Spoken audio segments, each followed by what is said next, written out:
Arjun Sreethu Bigg Boss Malayalam season 6 ഇന്നലത്തെ എപ്പിസോഡിലും അതുപോലെ തന്നെ ഇന്നലെ ആ ഒരു ടാസ്ക് ശ്രീതു വിജയിച്ചിട്ടുണ്ടായിരുന്നു. ഒരുപാട് കാര്യങ്ങൾ നമുക്ക് ഡിസ്കസ് ചെയ്യാനുണ്ട്. അപ്പൊ വീഡിയോ ഇപ്പൊ തന്നെ ലൈക്ക് അടിക്കുക. അതുപോലെ തന്നെ നിങ്ങളുടെ അഭിപ്രായങ്ങളും നിർദ്ദേശങ്ങളും ഒക്കെ കമന്റ് ബോക്സിൽ രേഖപ്പെടുത്തുന്നൊക്കെ വിശ്വസിക്കുന്നു. സോ എന്തായാലും ഇന്നലെ രാത്രി ആ ഒരു എൻഡ്യൂറൻസ് ടെസ്റ്റ്, അതായത് ആ ഒരു ഉറക്കമൊഴിഞ്ഞുള്ള ആ ഒരു ടാസ്കില് നമ്മുടെ ശ്രീതു വിജയിച്ചിട്ടുണ്ടായിരുന്നു. റൗണ്ട് 3 ടാസ്കില് റൗണ്ട് 1ഉം റൗണ്ട് 2ഉം ജയിച്ചത് ഋഷിയായിരുന്നു. സോ അവർക്ക് രണ്ടുപേർക്കും ഈക്വലി 3 പോയിന്റ്സ് ലഭിച്ചിരിക്കുകയാണ്. ഓക്കെ, അപ്പൊ നമുക്ക് ഇന്നലെ ആ ഒരു ടാസ്കിന്റെ ആ ഒരു സമയത്തും ആ ഒരു ടാസ്കിന്റെ കാര്യം തന്നെ ആദ്യം എടുത്തു പറയാം, എന്നിട്ട് നമുക്ക് ബാക്കി ഡീറ്റെയിൽസിലേക്കൊക്കെ പോവാം. ടാസ്കില് പലരും വിചാരിച്ചിരുന്നത് ശ്രീതുവിന് അത് മാല ഇട്ടാൽ പോലും പറയാൻ കഴിയില്ലായിരുന്നു എന്ന് വിചാരിച്ചിട്ടുണ്ടായിരുന്നു.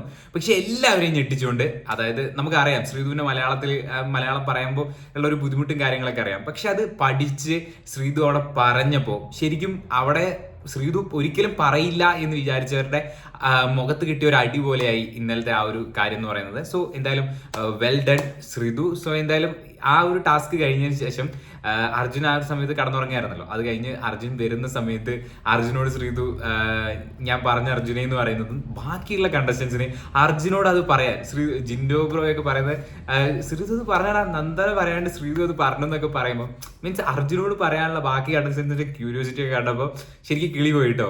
അവർക്ക് എന്തൊരു സന്തോഷം, ഇങ്ങനെ അർജുനോട് പറയാനുള്ള ആ ഒരു സന്തോഷം കാര്യങ്ങളൊക്കെ നമുക്ക് ഇന്നലെ ആ ഒരു എപ്പിസോഡിലൊക്കെ കാണാൻ സാധിച്ചിട്ടുണ്ടായിരുന്നു. സോ അർജുൻ ശ്രീതു ആ ഒരു ടോപ്പിക്കിലേക്ക് വരികയാണെങ്കിൽ ഇവർ രണ്ടുപേരും ആ ഒരു ടാസ്കുകളിലാണെങ്കിലും അങ്ങോട്ടും ഇങ്ങോട്ടും ഈ ഹെൽപ്പ് മീൻസ് ടാസ്ക് ജയിക്കാൻ മീൻസ് ടാസ്കിൽ എന്തെങ്കിലും ആ ഒരു രീതിയിൽ ഹെൽപ്പല്ല, രണ്ടുപേരും അങ്ങോട്ടും ഇങ്ങോട്ടും നല്ല രീതിയിലൊരു മോട്ടിവേഷൻ കൊടുക്കുന്നുണ്ട്. അങ്ങോട്ടും ഇങ്ങോട്ടും നല്ല രീതിയിലൊരു സപ്പോർട്ട്.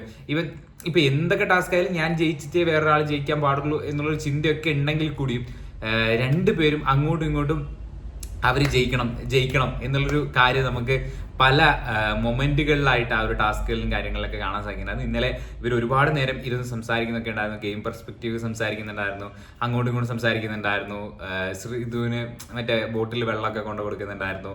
സോ ആ ഒരു വൈബ് ഇവർ ക്രിയേറ്റ് ചെയ്ത്, അതായത് അർജുന ഒരു പ്രാവശ്യം പറഞ്ഞ പോലെ ഇവിടുന്ന് പോയ ഏറ്റവും കൂടുതൽ മിസ് ചെയ്യാൻ പോകുന്നത് ആ ഒരു മൊമെന്റ്സും കാര്യങ്ങളൊക്കെ ആയിരിക്കും. ഇനി പുറത്തിറങ്ങി കഴിഞ്ഞ് കഴിഞ്ഞാൽ ഓരോരുത്തർ അവരവരുടെ വർക്കും കാര്യങ്ങളൊക്കെ ആയിട്ട് പോകും. സോ ഇവിടുന്ന് ഇറങ്ങുന്നതിന് മുന്നുള്ള ആ ഒരു മൊമെന്റ്സ് അവർ നല്ല രീതിയിൽ അവരുടേതായിട്ടുള്ള ഒരു ലോകത്ത് അവർ എൻജോയ് ചെയ്യുന്നുണ്ട്. അത് നമുക്ക് ബിഗ് ബോസ് ലൈവ് കാണുമ്പോൾ മനസ്സിലാവും. എപ്പിസോഡിൽ നമുക്ക് വളരെ ചെറിയൊരു പെർസ്പെക്റ്റീവിൽ എപ്പിസോഡ് കാണുന്നത്. സോ ഒരു ലൈവ് കാണുന്ന ഒരു ആരാധകൻ എന്നുള്ള രീതിയിൽ, ബിഗ് ബോസ് ആരാധകൻ എന്നുള്ള രീതിയിൽ നമുക്ക് ആ ഒരു പെർസ്പെക്റ്റീവ് ശരിക്കും മനസ്സിലാവും.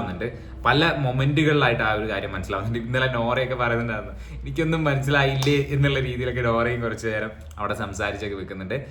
അതന്നെ രണ്ടുപേരും അങ്ങോട്ട് കൊടുക്കുന്ന ഒരു അപ്രീസിയേഷൻ ഉണ്ട് ടാസ്ക് ജയിക്കാനും ഇതിനു വേണ്ടിയിട്ട്. ഇന്നലെ ഇവർ തന്നെ പറയുന്നുണ്ടായിരുന്നു ഏതെങ്കിലും ഒരു ടാസ്കെങ്കിലും നമ്മൾ ജയിച്ചിരിക്കണം, അല്ലെങ്കിൽ ഒരു പോയിന്റ് എങ്കിലും എടുക്കണം എന്നുള്ള രീതിയിൽ രണ്ടുപേരും അല്ലെങ്കിൽ 3 പേര്, ജാസ്മിനും ആ സമയത്തുണ്ടായിരുന്നു, അങ്ങോട്ടും ഇങ്ങോട്ടും പറയുന്നുണ്ടായിരുന്നു, അല്ലെങ്കിൽ മീശ വരയ്ക്കും എന്നുള്ള രീതിയിലൊക്കെ അവിടെ പറഞ്ഞു വെക്കുന്നുണ്ടായിരുന്നു. സോ അടിപൊളിയായിരുന്നു ആ ഒരു ടാസ്കും കാര്യങ്ങളൊക്കെ. സോ എന്തായാലും പിന്നെ ഇന്നലെ ഇവർ ഡെൻ റൂമിലായിരുന്നു ഇന്നലെ കടന്നിട്ടുണ്ടായിരുന്നു. 2 ദിവസം നെസ്റ്റിലായിരുന്നു, ഇന്നലെ ഡെന്നിലായിരുന്നു ഇവരെല്ലാവരും, ജാസ്മിൻ, ശ്രീതു, അർജുൻ, ജിൻഡോ ബ്രോയൊക്കെ കടന്നിട്ടുണ്ടായിരുന്നത്. സോ എന്തായാലും അടിപൊളിയാണ്. So Bigg Boss Malayalam season 6 ഈ ഒരു ഫ്രണ്ട്ഷിപ്പ്, അല്ലെങ്കിൽ ഈ ഒരു കോംബോ, അല്ലെങ്കിൽ ഈ ഒരു മോർ ദാൻ ഫ്രണ്ട്ഷിപ്പ് ആണെങ്കിൽ അത് എന്താണ് നിങ്ങളുടെ അഭിപ്രായം എന്നുള്ളത് നിങ്ങൾ കമന്റ് ബോക്സിൽ രേഖപ്പെടുത്തി വിശ്വസിക്കുന്നു. പുതിയ വീഡിയോ ആയിട്ട് വീണ്ടും കാണാം. അതുവരെയും ബൈ ഗൈസ്.